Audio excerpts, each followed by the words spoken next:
ವರುಣಾರ್ಭಟಕ್ಕೆ ಮತ್ತೆ ಕೊಚ್ಚಿ ಹೋದ ತಾತ್ಕಾಲಿಕ ರಸ್ತೆ ಸಂಚಾರಕ್ಕೆ ತೊಂದರೆ.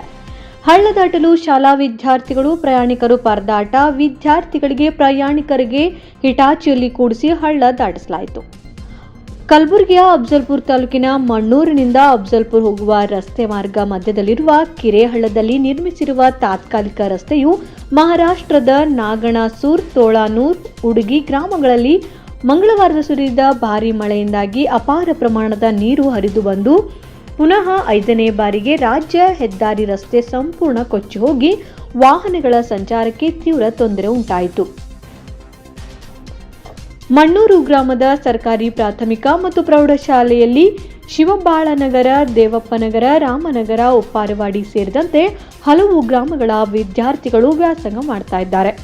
6 ತಿಂಗಳ ಪರೀಕ್ಷೆ ನಡೆದಿದ್ದು, ಬೆಳಿಗ್ಗೆ ವಿದ್ಯಾರ್ಥಿಗಳು ಪರೀಕ್ಷೆ ಮುಗಿಸಿ ತಮ್ಮ ಗ್ರಾಮಕ್ಕೆ ಹೋಗಬೇಕಾದ ಸಂದರ್ಭದಲ್ಲಿ ಏಕಾಏಕಿ ಹಳ್ಳ ಬಂದು ರಸ್ತೆ ಸಂಚಾರ ಬಂದ್ ಆಗಿದೆ. ವಿದ್ಯಾರ್ಥಿಗಳು ಹಾಗೂ ಪ್ರಯಾಣಿಕರು ಹಳ್ಳದ ದಡದಲ್ಲಿ ನಿಂತ ಸಂದರ್ಭದಲ್ಲಿ ಅಲ್ಲಿಯೇ ರಸ್ತೆ ಕಾಮಗಾರಿ ನಿರ್ಮಾಣ ಮಾಡುವ ಹಿಟಾಚಿ ಮೂಲಕ ವಿದ್ಯಾರ್ಥಿಗಳಿಗೆ ಮತ್ತು ಪ್ರಯಾಣಿಕರಿಗೆ ಹಳ್ಳದ ಆ ಕಡೆ ದಡದಿಂದ ದಾಟಿಸಿದ ಪ್ರಸಂಗ ನಡೆಯಿತು. ಹಿಟಾಚಿ ಮೂಲಕ ವಿದ್ಯಾರ್ಥಿಗಳಿಗೆ ಹಳ್ಳದ ಆ ಕಡೆಗೆ ದಾಟಿಸುವ ಸಂದರ್ಭದಲ್ಲಿ ಏನಾದರೂ ಅನಾಹುತ ಆದರೆ ಅದಕ್ಕೆ ಯಾರು ಹೊಣೆಗಾರರು ಎಂದು ಮಣ್ಣೂರು ಗ್ರಾಮಸ್ಥರು ಹಾಗೂ ಸ್ಥಳದಲ್ಲಿದ್ದವರು ಆಕ್ರೋಶ ವ್ಯಕ್ತಪಡಿಸಿದರು.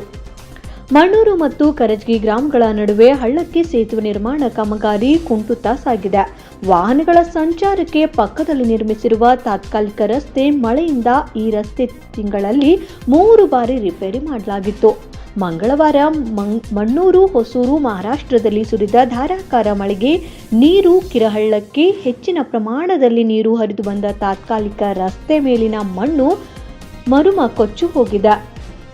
ಈ ಮುಖ್ಯ ರಸ್ತೆಯಲ್ಲಿ ಬಸ್, ಲಾರಿ, ಕ್ರೂಸರ್, ಕಾರು, ದ್ವಿಚಕ್ರ ವಾಹನಗಳು ಸೇರಿದಂತೆ ನೂರಾರು ವಾಹನಗಳು ಸಂಚರಿಸುತ್ತವೆ. ದೂರೂರಿನಿಂದ ತೆರಳುವಂತಹ ಪ್ರಯಾಣಿಕರು ಬಸ್ನಲ್ಲಿ 2-3 ಗಂಟೆಗಳ ಕಾಲ ಕಾದು ಕುಳಿತಿದ್ರು.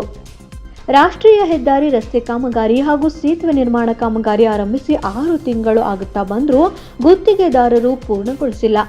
ರಾಷ್ಟ್ರೀಯ ಹೆದ್ದಾರಿ ನಿರ್ಮಾಣ ಯೋಜನೆಯ ಗುತ್ತಿಗೆದಾರ ಹಾಗೂ ಅಧಿಕಾರಿಗಳು ಬೇಜವಾಬ್ದಾರಿಯಿಂದ ವರ್ತಿಸ್ತಾ ಇದ್ದಾರೆ. ತಕ್ಷಣವೇ ಗುಣಮಟ್ಟದ ತಾತ್ಕಾಲಿಕ ರಸ್ತೆಯನ್ನು ನಿರ್ಮಿಸಬೇಕು, ಸೇತುವೆ ನಿರ್ಮಾಣ ಕಾಮಗಾರಿ ಆದಷ್ಟು ಶೀಘ್ರ ಪೂರ್ಣಗೊಳಿಸಬೇಕು ಎಂದು ಮಣ್ಣೂರು, ಶೇಷಗಿರಿ, ಹೊಸೂರು, ಶಿವಬಾಳನಗರ, ದೇವಪ್ಪನಗರ, ರಾಮನಗರ ಗ್ರಾಮಸ್ಥರು, ಸರ್ಕಾರಿ ನೌಕರರು, ಶಾಲಾ ವಿದ್ಯಾರ್ಥಿಗಳು, ಪ್ರಯಾಣಿಕರು ಆಗ್ರಹಿಸಿದರು.